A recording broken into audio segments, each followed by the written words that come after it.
Sveiki, su jumis Unboxing LT ir štai ant mano stalo €1,49. Iš spintos dar ištraukiau, kaip sakoma, užsilikusi tokį vieną pakelį iš Lidl prancūzų savaitės. Taigi, per prancūzų savaitę buvo va toksai, va, nupirkti va tokie va čipsai, va tokie va čipsai, potato, tai yra bulvės, tikrai bulvių. Bulvių čipsai su mustard flour, reiškia prancūziškai, bet parašyta čia angliškai, reiškia su garstyčiomis. Va tokie, va, nu, garstyčios, tai būtų skonis garstyčių.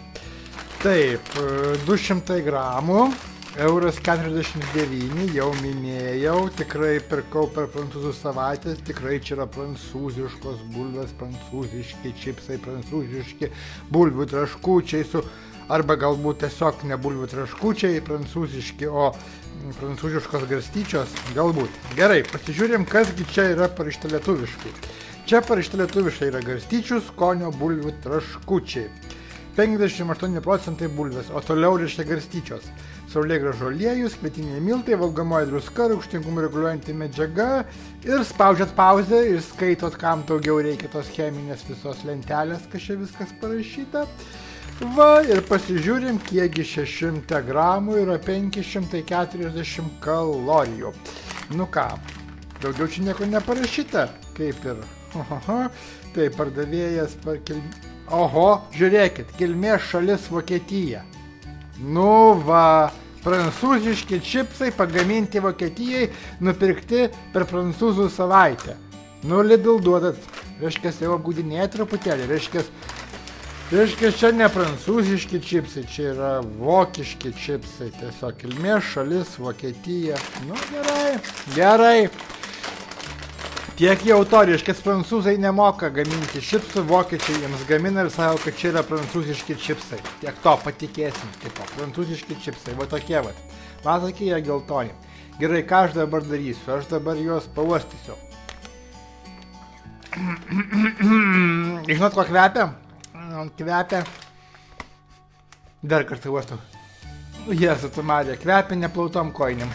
Tikrai, neplautom kojinėm. Nežinau, toksai rūgštokas kvapas. Na, ragauju.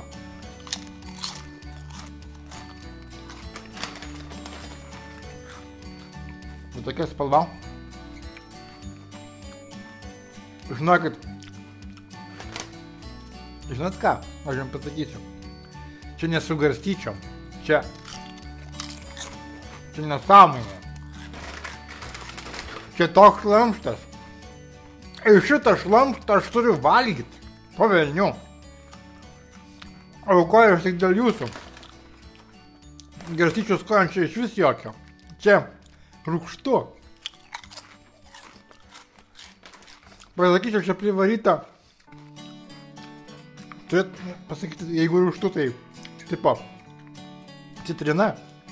Bet čia citrinos nėra, čia privaryta acto, šlikštaus acto. Pasižiūrim, rūgštis, citrinų, taip, citrinų rūgštis, įsivaizduojat? Šitie visi čipsai yra permirkę šitoj citrinų rūgšty, o skonis, tai skonis kaip bulvė išmirkyta acte. Šlykštuma. Visų pirma, tai yra ne prancūziški čipsai. Parodyti per prancūzų savaitę. Pagaminti Vokietijai. Yra šlykštus be galo. Na to ir kaina €1,49. Pigu. Bet, nu kaip su kitais čipsais, tai visai pigu. Na, kad iš šiukšlių kibirą išmesti ir viskas, čia yra šlamštas, čia viena žvaigždutė, čia gyvenime, tokių čipsų daugiau gyvenime nepirksiu. Ačiū Lidlui už sugadintą dieną. Dėkui.